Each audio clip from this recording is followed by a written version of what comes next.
Info for patient. अस्सलाम वालेकुम नाजरीन, आज हम एक बहुत ही रेयर सर्जरी है और अभी ये इतनी ज़्यादा लोगों को इसके बारे में अवेयरनेस नहीं है।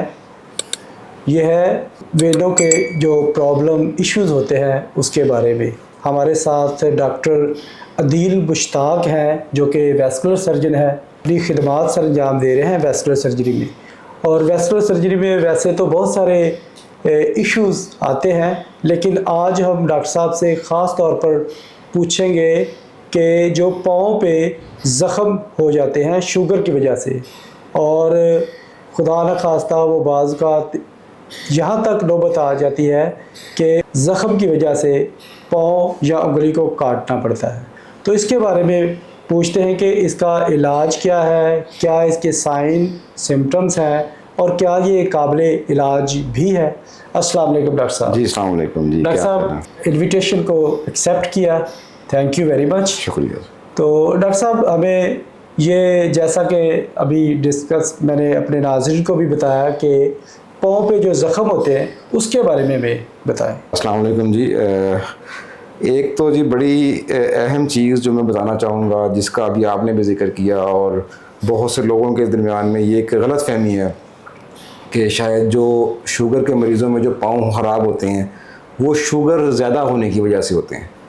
तो ये मैं आपके प्रोग्राम के तवज्जो से बताता चलूँ कि ऐसा हरगिज़ नहीं है। शुगर की कमी बेशी से ज़ख़म के भरने ना भरने पे तो थोड़ा बहुत असर हो सकता है, लेकिन ज़ख़मों का बनना और ज़ख़मों का ना भरना, ज़ख़मों का ख़राब होना, ख़ास तौर पर पाँव के ज़ख़म ख़राब होना, इसका शुगर की ज़्यादती से एक बहुत ज़्यादा ताल्लुक़ नहीं है। अच्छा, ठीक है। ये जो एक मिथ है हमारी कम्युनिटी में जी कि शुगर है तो पाँव ख़राब हो गया तो अब ठीक ही नहीं हो सकता, शुगर ठीक करेंगे तो पाँव ठीक। बुनियादी तौर पर मसला खून की नालियों में होता है। जो शुगर है, शुगर की ज़्यादती आपकी खून की नालियों में, जो जिस्म में खून की नालियाँ हैं उनमें कैल्शियम की मकदार को ज़्यादा करती है। नालियाँ सख्त हो जाती हैं, तंग हो जाती हैं, खून की सप्लाई कम हो जाती है, ख़ास तौर पर उंगलियों की, छोटी उंगलियों की, पाँव की, जिसकी वजह से पाँव पे ज़ख़म बनते हैं और वो ज़ख़म भरते भी नहीं हैं। और लोग ये समझते हैं कि शायद शुगर तेज़ है इसलिए ज़ख़म नहीं भर रहे। लेकिन सर कोई भी पेशेंट जब डॉक्टर साहब के पास जाता है तो बहुत सारे डॉक्टर यही कहते हैं कि आप शुगर कंट्रोल करेंगे ना तो ये ठीक हो जाएगा। बहुत सारे सबका यही बीत है और मैं भी इवन के यही समझता हूँ कि शुगर नहीं, कंट्रोल ये बिल्कुल गलत एक कंसेप्ट है। और चूँकि वैस्कुलर सर्जरी एक नया शोबा है, बहुत कम लोगों को इसके बारे में पता है। इवन हमारे कई डॉक्टर्स जो है ना वो भी जिस तरह आप जिक्र कर रहे हैं कि वो यही समझते हैं कि जी बस अभी शुगर ठीक कर लेंगे तो ज़ख़म का, पाँव का ज़ख़म ठीक हो जाएगा। ऐसा हरगिज़ नहीं है। बुनियादी तौर पर मसला खून की नालियों की सप्लाई में होता है, खून की नाली में होता है। खून की सप्लाई ठीक नहीं होती, पाँव तक खून पहुंच नहीं रहा होता, जिसकी वजह से ज़ख़म बनते भी हैं और जो ज़ख़म बन जाते हैं वो ठीक भी नहीं होते। ठीक है, इसलिए आपके पाँव के ज़ख़म ख़राब होते हैं और ठीक नहीं होते। तो हमने बुनियादी तौर पर खून की सप्लाई को बहाल करना होता है अगर आप ज़ख़म ठीक करना चाहते हैं। अदरवाइज़ आप जो मर्ज़ी कर लें, जितनी मर्ज़ी शुगर लो कर लें, जो मर्ज़ी कर लें, वो ज़ख़म कभी भी भर ही नहीं सकते। तो ये मसला बुनियादी तौर पर खून की नालियों में होता है।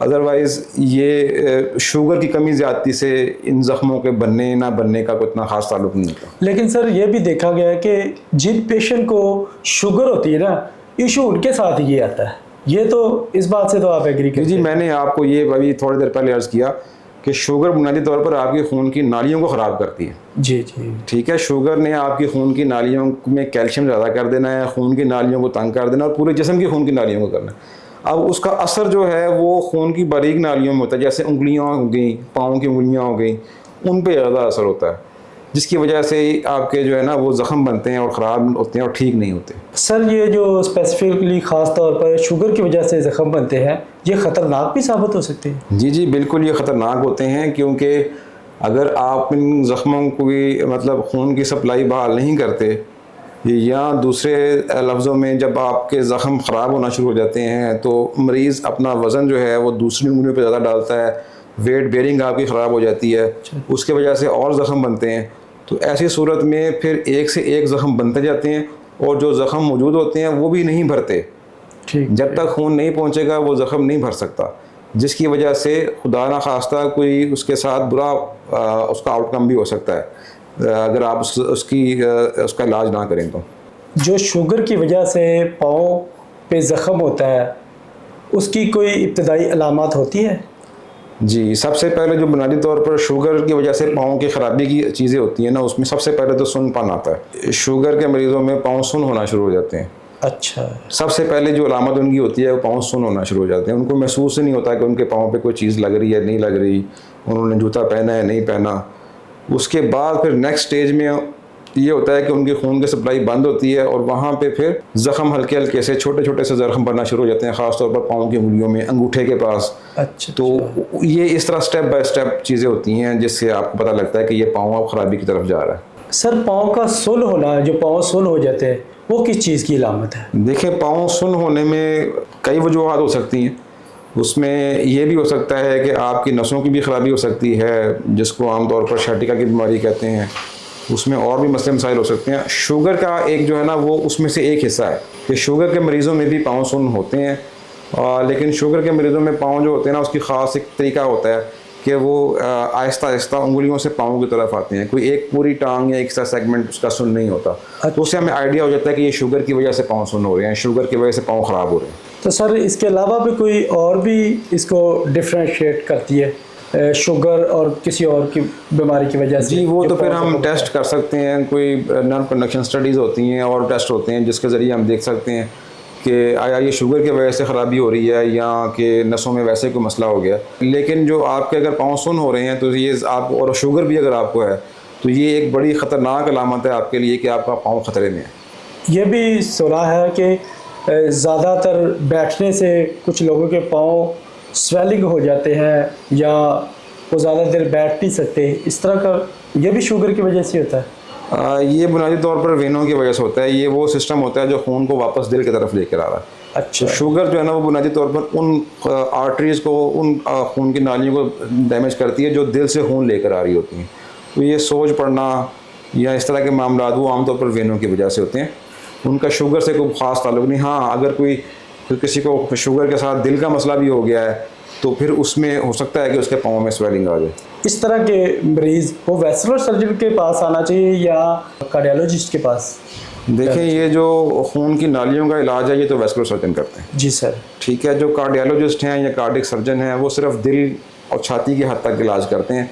उसके अलावा बाकी जिस्म में जितनी भी खून की नालियाँ हैं, टांगें हैं, बाजू हैं, पेट है, किसी भी जगह पे वो उसका इलाज वैस्कुलर सर्जन करता है। अच्छा सर, आम तौर पे काफ़ी सारे जो 60 या 60 से प्लस लोग होते हैं ना, उनको मैंने देखा कि उनके ना पाँव पे स्वेलिंग होती है, तो ये भी इसी दायरे कार में आती है?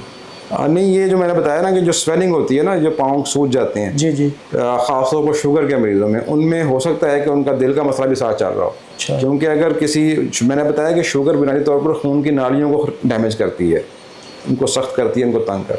तो दिल की भी खून की नालियाँ अगर आपकी ख़राब हो जाएंगी इस शुगर की वजह से, तो फिर ज़ाहिर है दिल को भी मसला आएगा, दिल की भी जो अफेक्ट है, जो दिल का काम है वो भी अफेक्ट होगा और उसकी वजह से फिर स्वेलिंग आ सकती है। अच्छा सर, पाँव में सुइयाँ चुभना या जलन होना ये किस वजह से होता है? ये भी उसी चीज़ की एक मैंने बताया ना, जो शुगर के मरीज़ों में ही होता है। अच्छा। क्योंकि जो शुगर के मरीज़ों में पाँव की नसें हैं, अब नसों का मसला नहीं होता, जो उन नसों को जो खून की नालियाँ सप्लाई कर रही हैं, जो खून उन नसों को जा रहा है वो ख़राब हो जाता है, जिसकी वजह से नसें अपना काम करना छोड़ देती हैं और पाँव सुन्न हो जाएंगे, पाँव जो है वो उनमें चुभन महसूस होना शुरू हो जाएगी और वो इस तरह के मामला होंगे। तो इसलिए शुगर के मरीज़ों में बुनियादी तौर पर मसला होता खून की नालियों में ही है। अच्छा, तो ये ट्रीटेबल है? जी, अगर तो ये डिपेंड करता है कि हमारे पास पेशेंट किस स्टेज पर आया है। अगर तो जितना जल्दी हमारे पास पेशेंट आ जाता है, मरीज़ आ जाता है और ये शुगर के मरीज़ों का बिल्कुल इलाज मुमकिन है, ऐसा हरगिज़ नहीं है कि ये लाइलाज है या ऐसा हरगिज़ नहीं है कि उन्हें उनका काटना ही हल है। ये एक मिथ है। ये मैंने जो बताया ना, जो बाकी जनरल सर्जन और बाकी लोग जो करते हैं आमतौर पे, वो शुगर को ट्रीट करते रहते हैं और ज़ख्मों की तरफ और ज़ख्मों के लिए एंटीबायोटिक्स और ये वो, और अल्टीमेटली चूँकि वो खून की सप्लाई की तरफ नहीं ध्यान देते, जिसकी वजह से वो खुदा ना खास्ता पाँव या उंगली जो है ना वो कटने की नौबत तक पहुँच जाते हैं। अच्छा सर, पाँव की उंगली का रंग काला क्यों होता है? जी, ये जब मैंने अर्ज़ किया ना कि खून की सप्लाई चूँकि बंद होती है, तो किसी भी जगह आप खून की सप्लाई बंद कर दें तो वो आहिस्ता आहिस्ता डेड होना शुरू हो जाती है। तो काले का मतलब ये है कि अब वो उंगली डेड हो गई है। इसको हम आम ज़ुबान में गैंग्रीन भी कहते हैं। तो ये गैंग्रीन दो तरह की होती है, इसमें इन्फेक्शन भी हो सकती है, ये इन्फेक्शन के बगैर भी हो सकती है, ड्राई गैंग्रीन भी हो सकती है। तो दोनों सूरतों में जब एक गैंग्रीन हो जाती है तो ये ज़हन में रखेंगे फिर वो इर्रिवर्सिबल है, वो वापस नहीं हो सकता। गैंग्रीन वो फिर वापस नहीं, वो जितना हिस्सा काला हो गया वो फिर वापस दोबारा ज़िंदगी में नहीं आ सकता।